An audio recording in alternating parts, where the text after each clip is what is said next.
Good morning, everybody. We're almost a week. Oh gosh, 5 or 6. I cannot even remember now.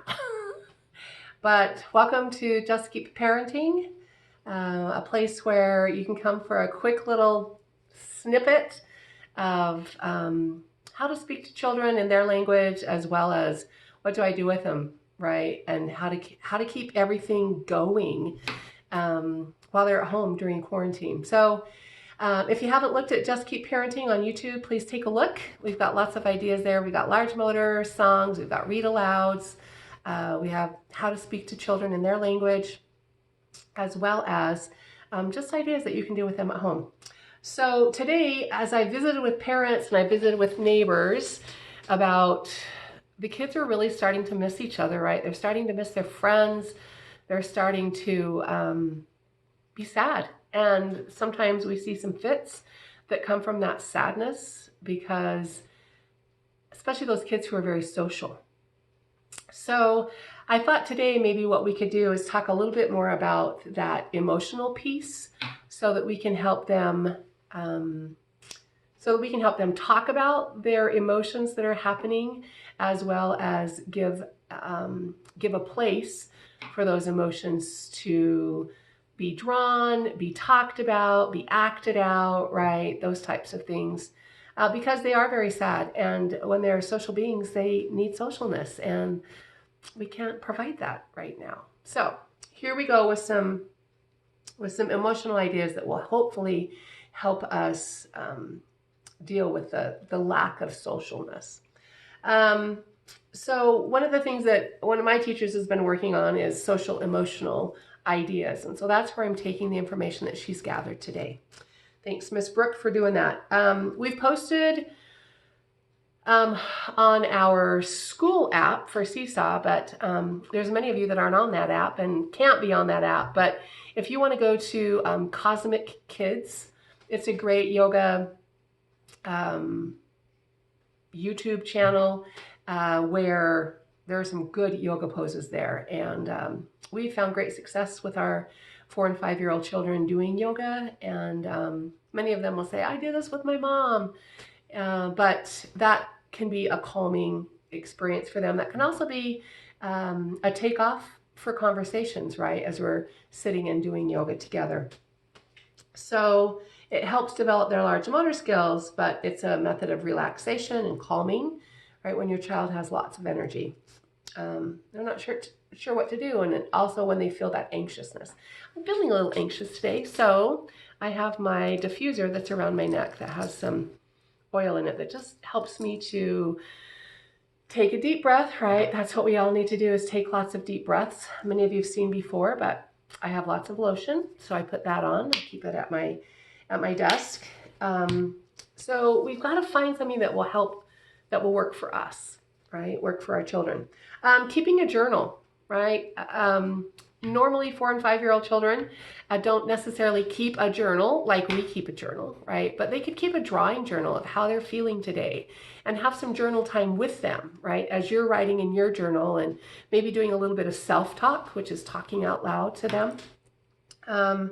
But there's so many things that we can do literacy-wise with these children, right? As they're listening and they're stretching out the words. You know, I feel mad today, Mom, because I didn't get to see my friend. Well, honey, let's write that down, right? What does add? What does it start with? What does it end with, right? It may be MD, right? And that's what they're hearing, right? So it's not necessarily a spelling activity. It really is, what are you hearing? So it's a phonetics, right? A phonics activity for them. And helping them draw pictures of that. I'm feeling sad, Mom, because I miss my friend, right? And so having them sound that out and draw a picture of what that looks like if they're sad. What's it going to look like when you get to see that friend again, right? And help them look into the future and not just get stuck right here where we're kind of all stuck right now. But keeping a journal can be a great help for them. Let's see, we can also establish a routine, right? If you haven't looked up therapy in a nutshell, Emma McAdams does a great, she's a therapist, family therapist, and she does a great YouTube channel that's called Therapy in a Nutshell. And she talks, her latest one was all about what do we do? How do we establish a routine in our life, right? But children need routines, and their routine was all out the window, right, about 5 weeks ago. And so establishing that routine, even within quarantine, right? So I have a routine. That first week was kind of hard. It's like, when do I get up? What do I do? And it took me about a week to figure that out, but I have a routine now. And so that routine consists of, what time do I sit at this desk and work? And I can't sit here for 8 hours. And so I have other things, social things. I reach out to some of my past teachers. I reach out to some of my past mentors and check on them so that I get that social piece, right? I make lots of trips to the bathroom, and I make sure that I'm doing some exercise throughout the day, right? I'm also making sure that I'm checking on people, right? And making sure that they're okay. So establish your routine. Routines are hard, but children work best when there's some sort of structure or routine. Even if that just means having a routine to get ready every morning and before bed each night, right? You have a morning routine and an evening routine. But it gives them a sense of structure, especially during difficult times like this. The other thing is to give your child a job, right? Which is part of that routine. But at school, they all have a job, right? All 20 of them. We have made a job for 20 people, right? But making sure that they have that job and that they do it every day, right? And maybe it changes every week. We change our jobs about every 3 weeks so that it becomes part of their routine, right? But is there something that they can do at home? And maybe it's a different job than they usually do. Maybe it's the quarantine job, right? So we just do this during quarantine. But giving your child a job to do at home will aid in providing structure, right? As well as helping them with learning responsibility.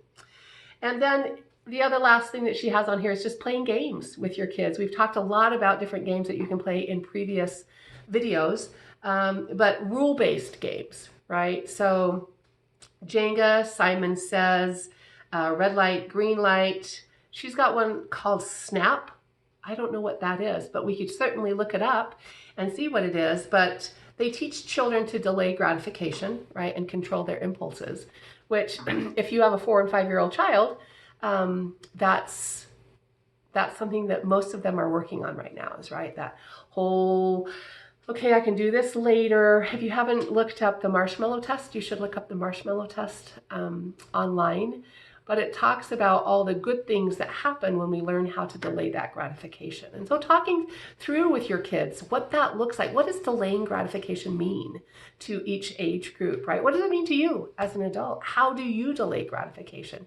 And having that conversation with your child, right? Talking about, we're going to be able to be with our friends again, but right now when we can't be with our friends, these are some things that we can do. And then let's look forward to the future. What do you think it's going to feel like? What do you think your face is going to look like? What's your body going to look like when we get to do this again, when we get to be with our friends again, right? So march on, everybody. Thank you for watching today as we carry on through quarantine. Thank you for subscribing at Just Keep Parenting, and I hope to see you tomorrow.